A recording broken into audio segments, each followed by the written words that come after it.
반갑습니다, 여러분. 짱그레입니다. 오늘은 여러분들께 AI 관련된 이야기를 드릴 건데요. 주제는 AI가 전문직, 특히나 거기서도 전 노무사니까 노무사를 대체할 수 있는지에 대해서 한번 여러 가지로 말씀을 드리겠습니다. 사실 그 AI가 제가 노무사 준비할 때쯤에는 2022년부터 2024년 정도죠.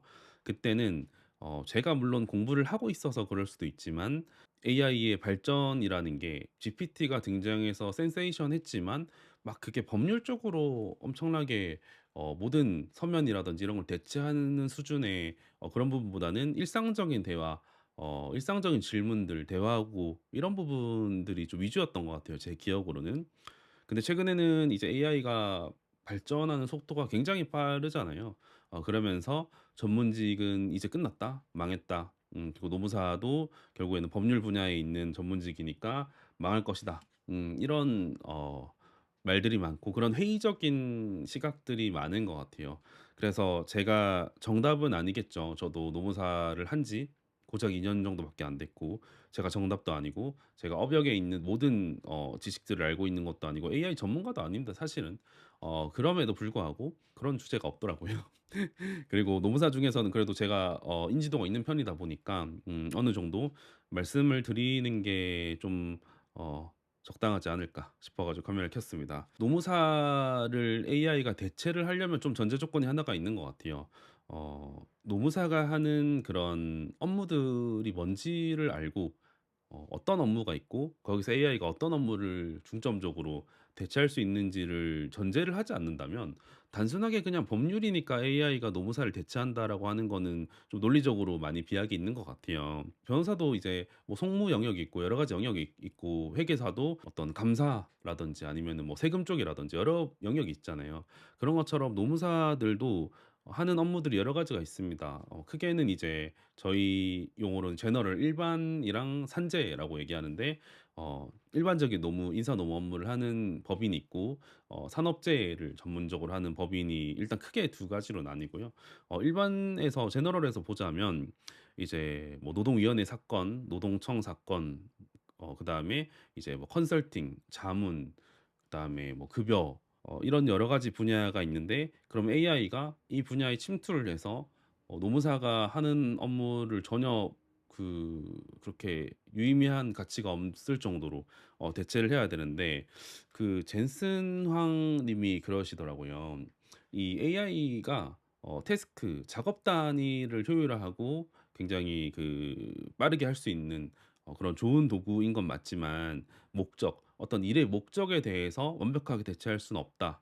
결론적으로는 AI를 잘 쓰는 사람이 더 성공할 것이고, AI라는 건 도구다.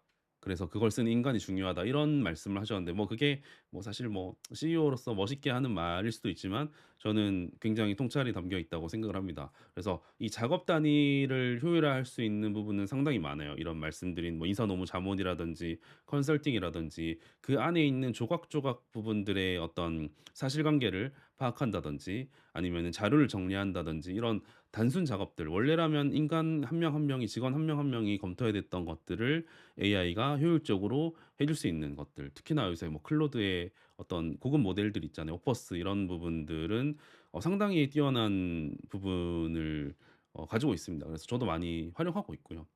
그렇습니다. 근데 제 생각에는 그럼에도 불구하고 이런 AI의 발전과 앞으로 더 발전하겠죠. 그렇게 해서 이런 작업들을 점점 더 AI가 잘할 수 있게 되더라도 저는 결국에는 AI가 노무사를 대체하긴 상당히 어려울 거다. 사실은 불가능에 가깝다. 완벽하게 대체하는 것은 그렇게 생각을 하고 있습니다. 첫 번째는 일단 노무사라는 직업 자체가 업계 자체가 고부가치 영역이 아닙니다, 사실은.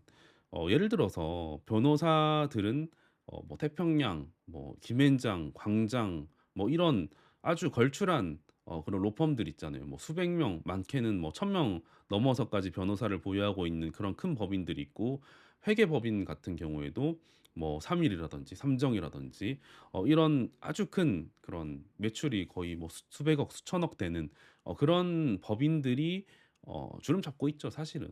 그런데 노무업계는 사실은 이런 법률적인 부분에서도 상당히 소수 영역입니다. 그래서 기본적으로 노무사들을 100인 이상 쓰는 데는 사실 뭐 거의 없고요. 사실 없다고 보시면 되고 30명 이상 쓰는데도 산업재해 쪽 전국적으로 지사망을 가지고 있는 지사 영업망을 가지고 있는 아주 전국 단위 조직을 제외하고는 일반적으로는 없습니다. 사실 10 명만 노무사가 있어도 노무법인에서는 상당히 중대형 이상 법인으로 칠 만큼 노무업계가 상당히 좁고 그 노무사도 별로 없고 그리고 그 노무업계 전체 매출도 그렇게 크지 않습니다. 뭐 수천만 원짜리 그런 서비스들도 있지만 기본적으로는 수십만 원 단위에서 이렇게 왔다 갔다 하는 그런 서비스들이 다수를 이루고 있습니다. 그래서 AI가 만약에 대체를 하려고 해도 맛있는 시장에 대체를 해야 될 거 아니에요. 막 몇 조짜리 이런 데 들어와 가지고 스타트업이 치고 들어와서 플랫폼 하나 만들고 딱 내가 그중에서 한 파이 절반 가져간다 이런 식으로 와야 되는데 농업계는 사실 먹을 게 없어요. 먹을 게 없고 그리고 사실은 노무사를 쓰는 비용이 있잖아요. 저희가 아까 말씀드렸던 자문, 인사노무 자문이라는 서비스가 있는데 저희의 유구한 전통입니다. 월 비용을 뭐 20만 원, 30만 원 내고 노무사를 언제든지 연락해 가지고 뭐 서면이든 유선이든 그렇게 자문을 받을 수 있는 서비스를 운영하고 있는데 그게 2-30만 원이에요. 중소기업 사장님 기준으로 한 20인, 30인 기준으로 2-30만 원이면은 노무사를 쓸 수가 있는데 그게 한 뭐 클로드 좀 고급 모델 그러니까 프로 좀 요금제 있잖아요. 그 정도잖아요. 그런데 그 뭐 300만 원이었으면 월 300만 원이었으면 저는 AI로 대체를 했을 것 같아요. '아 비용 절감이 돼 있구나.' 한데 뭐 월 20-30만 원짜리를 굳이 그렇게 뭐 대체하려고 할까요? 뭐 소송 가액이 뭐 아주 높아 가지고 변호사 수임 비용이 뭐 2,000-3,000 이다. 그러면은 그중에서 일부분을 좀 이렇게 대체할 수 있는 요인이 생기겠지만 뭐 100만 원짜리한테 그렇게 대체할 만할까요? 그래서 이 농업계가 상당히 좁고 뭐 단점일 수도 있지만 장점은 이렇게 작은 작은 법인이잖아요. 거의 대부분 노무사들이 뭐 5인 미만이에요. 5인 미만이다 보니까 비용적으로 상당히 효율적이에요. 왜냐하면 직원 한 명 나가면 그럼 비용이 엄청 절감되는 거죠. 예를 들어서 노무사 1 인이 그냥 '내가 한 1억 정도 번다. 직원 한 명 쓰고 한 1억 5천 1억 정도 번다.'라고 생각하는 노무사들이 많고 거의 그렇게 삶을 영위하는 것이지 막 '수억을 번다.' 이런 식의 그 경영을 하시는 분들은 거의 없기 때문에 AI가 도입된다고 해도 그렇게 매출에 타격을 입을 만큼의 돈을 벌고 있지 못하는 업계다라고 말씀드릴 수 있습니다. 사실 다른 어떤 뭐 블라인드라든지 여러 가지 그런 곳을 봐도 노무사가 막 먹고 살 수 없을 정도를 돈을 버는 건 아닌데 그렇다고 해서 막 되게 아주 많은 그런 부가가치를 창출하는 직업은 아닌 거를 여러분들은 이미 심리적으로 알고 계실 거예요. 물론 돈 잘 버시는 분들 많아요. 그런 분들은 영업도 잘하고 조직도 잘 만드시고 그런 분들도 소수가 있는데 사실은 전체적으로 봤을 때는 아주 거대한 시장을 움직이는 집단은 아니다. 그렇기 때문에 AI가 오히려 이런 범용 AI가 하나로 특수하게 노무 분야를 타겟해 가지고 대체하기는 상당히 어렵다라고 보여집니다. 제 생각에는. 두 번째는 생각보다 노무사가 여러분들이 막 법률가처럼 느껴지고 막 되게 전문가 뭐 되게 안에서 실내에서 서면 쓰고 이런 변호사랑 유사한 그런 직종으로 알고 계시겠지만 노무사가 상당히 블루 컬러 직종입니다. 그래서 사실 현장 중심이에요. 미팅을 하러 가거나 아니면 뭐 근로 감독을 대행하러 가거나 강의를 하러 가거나 아니면은 현장을 보러 가거나 아니면 병원을 가거나 뭐 이런 식으로 뭐 어디 출석을 하거나 이런 식으로 현장에서 움직이는 경우가 상당히 많습니다. 근데 현장에서 AI가 움직일 수는 없죠. 뭐 AI가 뭐 비서처럼 들고 다닐 수 있지만 신문회의에 가서 발언을 할 수는 없을 거고요. 거기서 뭐 AI가 뭐 이렇게 틀려져 있고 이런 게 아니잖아요. 그렇기 때문에 이런 현장 중심의 업무가 많고 생각보다 여러분들이 생각하시는 AI가 막 서류를 대체한다든지 어떤 자료 검토를 대체한다든지 이런 부분들은 사무실 안에서 일어나는 영역인데 노무사의 업무는 사무실 밖에서 이런 고객들과 실시간으로 유기적으로 소통하면서 이루어지는 업무가 훨씬 많습니다. 그래서 업무 강도가 높은 거예요. 물론 이제 뭐 실내에서 서면을 밤새 쓰는 것도 어렵겠지만 막 강남 갔다가 성수 갔다가 가상 갔다가 좀 멀리는 화성도 갔다가 이런 식으로 오히려 운전하는 시간이 더 많을 수도 있어요, 어떤 노무사들은. 그래서 사실 그런 운전하는 자율주행 부분이 좀 더 노무사들한테는 절실하지 않을까 하는 정도로 현장 중심 업무가 많고 출석 중심 업무가 많다. 그렇기 때문에 그거를 AI가 대체할 수는 없다. 그리고 그거는 노무사들의 고유한 부분인 것 같습니다. 노무사가 가서 직접 가서 해결해 드리는 서비스들이 상당 부분 많습니다. 예를 들어서 뭐 직장 내 괴롭힘 조사를 하는데 가서 AI가 가서 조사를 할 수 있어요? 아니죠. 노무사가 가서 좀 정중하게 달래도 드리고 "아 신고인분께서 그러셨구나. 그러면서 행위들이 이런 것들인데 이런 게 신고 내용이 맞나?" 이런 식으로 현장에서 조사를 하기 때문에 이런 부분들만 봐도 사실은 AI가 완벽하게 대체하기는 오히려 좀 쉽지 않은 부분이 많을 것 같습니다. 그만큼 노무사드가 좀 힘듭니다. 네. 그리고 세 번째로는 AI는 책임을 질 수가 없기 때문입니다. 결국에는 한국이라는 나라는 사실은 책임을 되게 중요시하는 나라잖아요. 뭐 예를 들어서 뭐 어떤 사고가 터졌을 때 뭐 "옷 벗는다." 이런 얘기를 하잖아요. 그만큼 책임 소재라는 부분에 있어서는 상당히 예민한 나라예요. 저도 공기업 출신이지만 더 저는 예민했겠죠. 누가 책임질 거냐? 누가 담당자였냐? 누가 결제를 승인했냐? 이런 부분에 따라서 상당히 책임이 갈리는 나라고 문화인데 AI한테 내가 맡겨 가지고 예를 들어서 내가 이거를 그 사건을 지면 형사처벌을 받아야 되는 상황이에요. 그 한 1,000억 짜리 매출을 한 대표가. 근데 거기서 AI한테 시켜 가지고 "그래 AI가 잘하니까 AI한테 다 써 가지고 이렇게 한번 승부해 봐." 이런 사람이 누가 있겠어요. 내가 형사처벌 받게 생겼는데 내가 돈도 많이 버는데 감옥은 안 가겠죠. 뭐 이게 보통 벌금형이긴 한데 벌금형 받게 생겼는데 그거를 AI한테 맡겨 가지고 다 처리한다?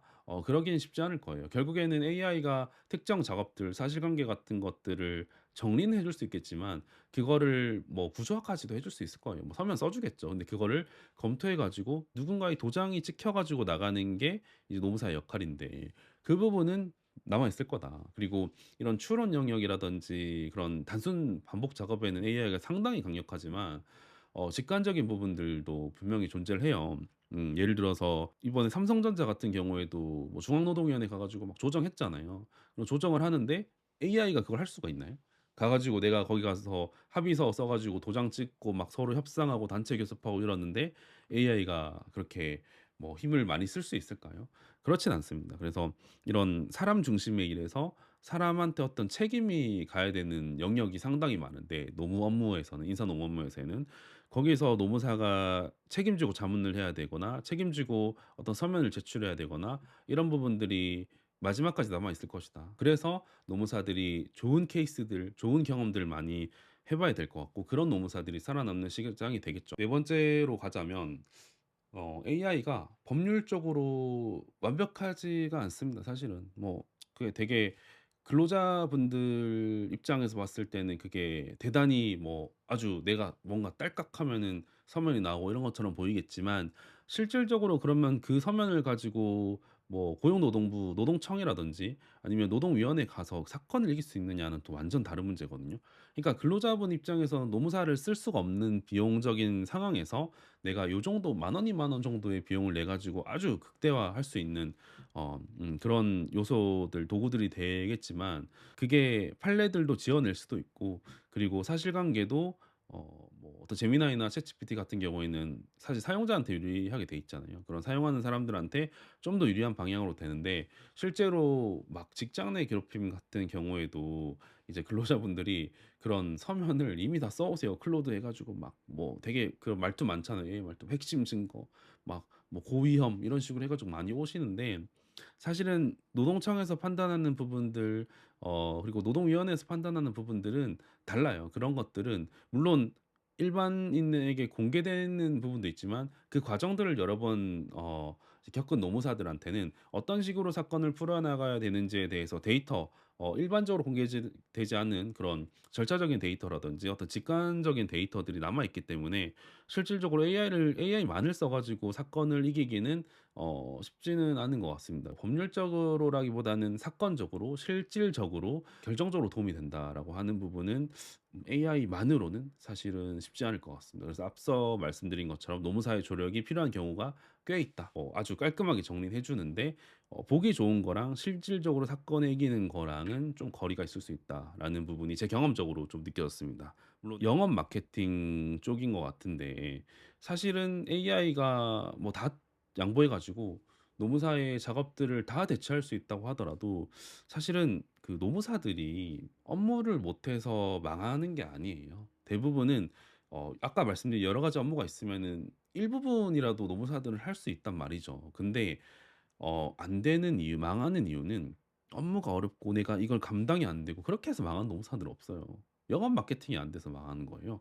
내가 영업이 되면은 저걸 따올 수 있는데 그런 부분이 안 되기 때문에 망하는 건데, 예를 들어서 회사에서 막 아주 좋은 인사 제도를 AI를 통해 설계했는데 그럼 그대로 시행을 하느냐?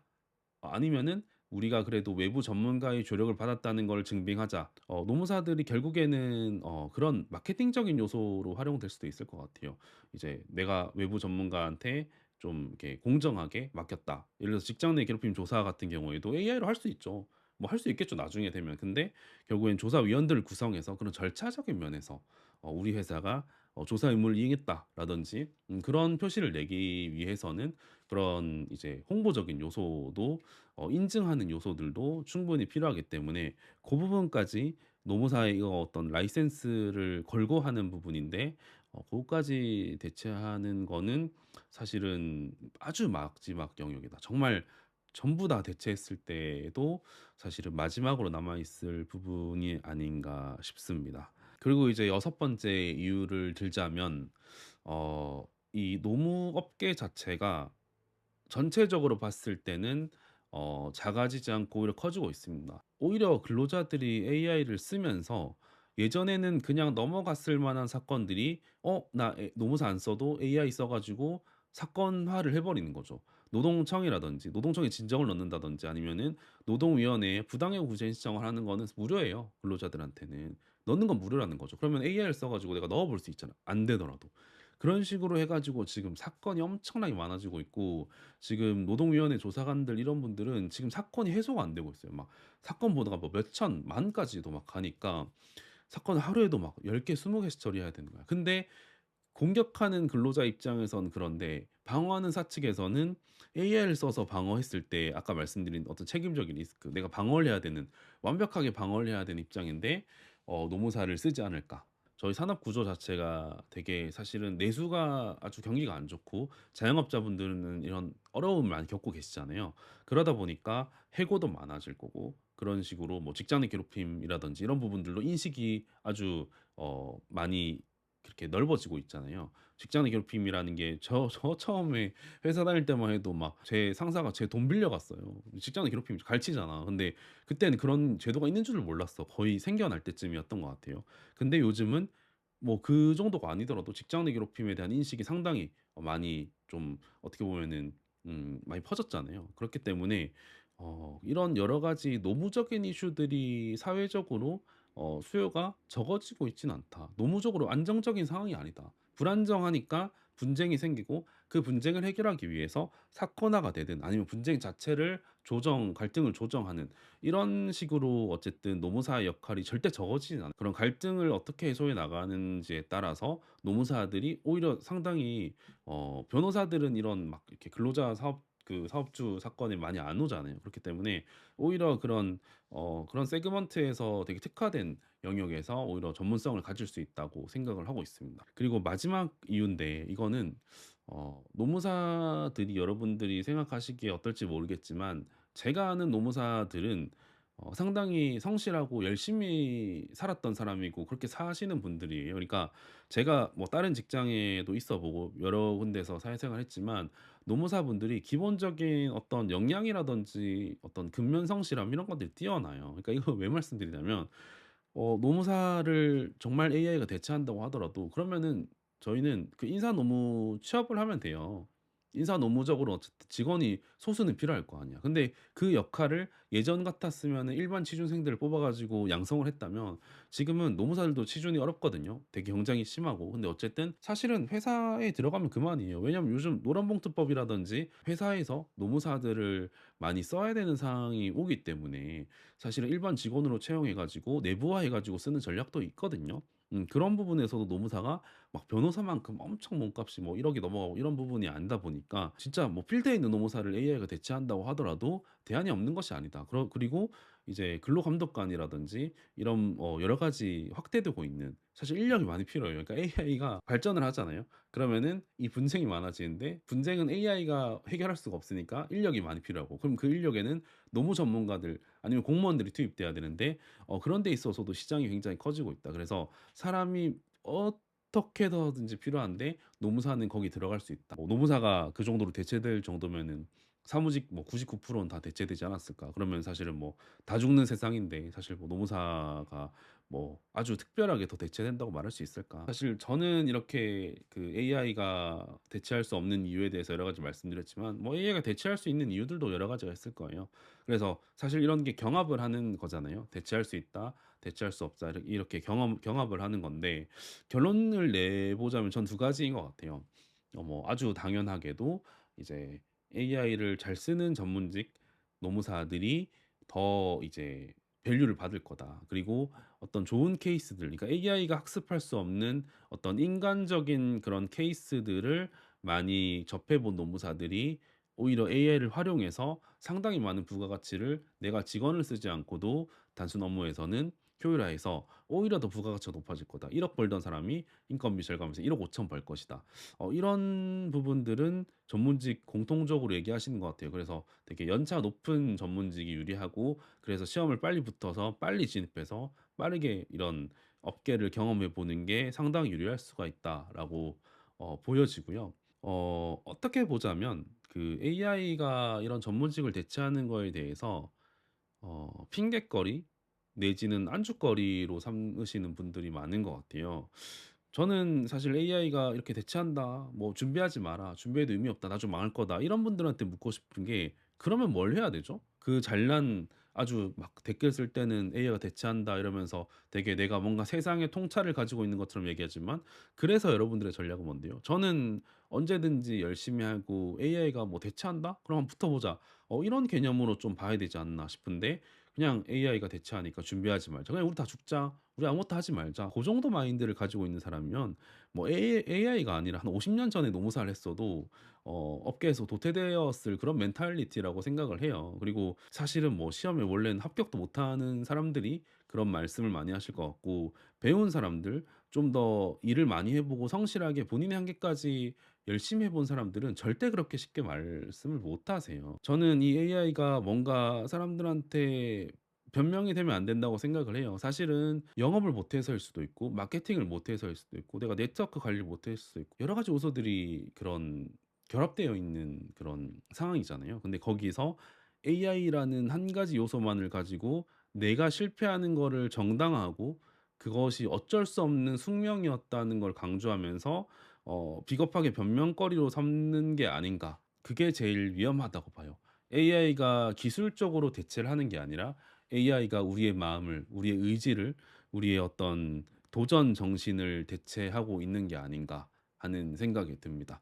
저도 그렇게 대체되지 않는 노무사가 되기 위해서 많은 노력을 하고 좋은 노무사가 되도록 하겠습니다. 핑계 대지 않겠습니다. 뭐 더 궁금하신 부분이 있으시거나 토의하실 게 있으시면 댓글 혹은 메일로 주시면 제가 답변 달아드리겠습니다.